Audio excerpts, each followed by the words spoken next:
the Nation of Podcation Daily Podcast. I'm O'Shea. Make sure you guys hit that like and subscribe button. Also, make sure if you want to get down January the 18th, come to Georgia Street. My boy DJ Last Name Song is going to be getting it in.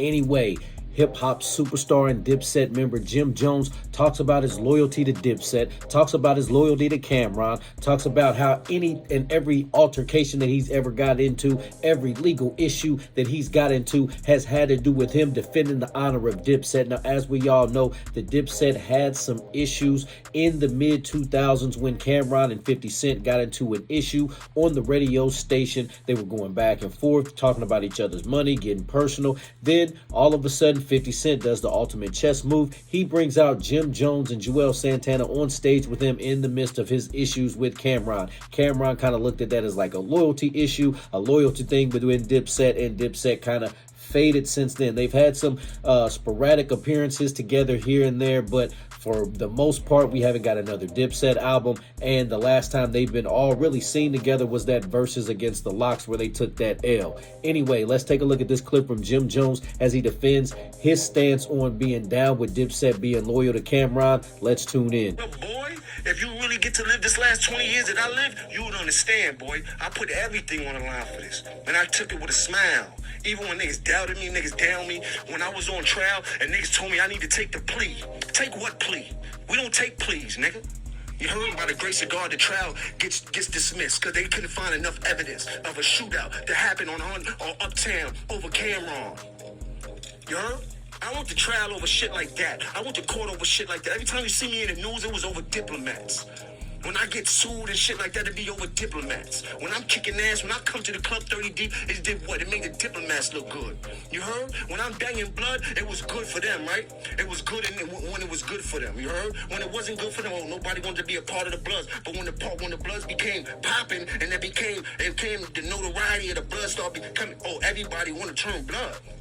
Nah, I didn't put that on camera because I was glamorizing. I put that on camera because this is what we was going through. And this is what we was affiliated with. And we had a chance to do something great in life, which we did. We broke a lot of barriers.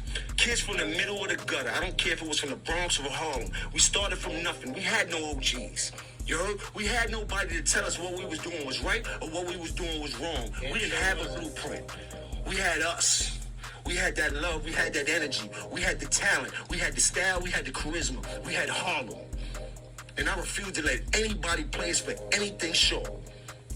You heard? Like, the shit we bring to this game, it would never be bring to this game in that fashion again. You heard? So when people get on this radio and try to discredit me in any fashion, I don't do that.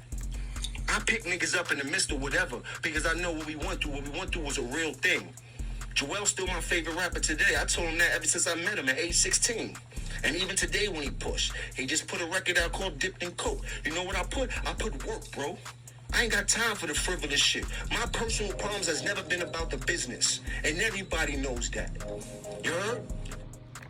All right, so there you have it. Jim Jones getting emotional there, talking about his love for Dipset, saying everything that he's went through legally, all the street stuff he's went through, it's all to make diplomats better. So I can respect that. Jim Jones, he did wear a lot of hats for Cameron early on in Cameron's career. He was a director, he was a producer, he was security. Now he, became rapper, part of the group. So shout out to Jim Jones, man. Much respect there. Hey, he showed his loyalty to Cameron, except in that moment. I know Cameron was feeling some type of way. I mean, to see your crew on stage with the guy you have an issue with, I mean, that's I can understand where Cameron's going to here. Really want to see is the Dipset get back together. I want to see Cameron, Jim Jones, Juelz Santana, Freaky Zeke all get together, do one more album, and then this time let's just squash all the issues with Mace. Let's bring Mace in. Let's make one dope album for Harlem. Hey, that would be a moment in hip hop nation. What do you think about Jim Jones' comments? What do you think about Dipset? What do you think about the Dipset movement?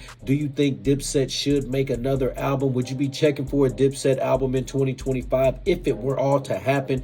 Nation, let me know in the comment section down below. Make sure you all hit that like and subscribe button on your way out. Peace. Make sure you check out my DJ Last Name Song. This is DJ Michael Watts, and when I'm not in the switch house, I'm hanging out with my dog, DJ Last Name Song.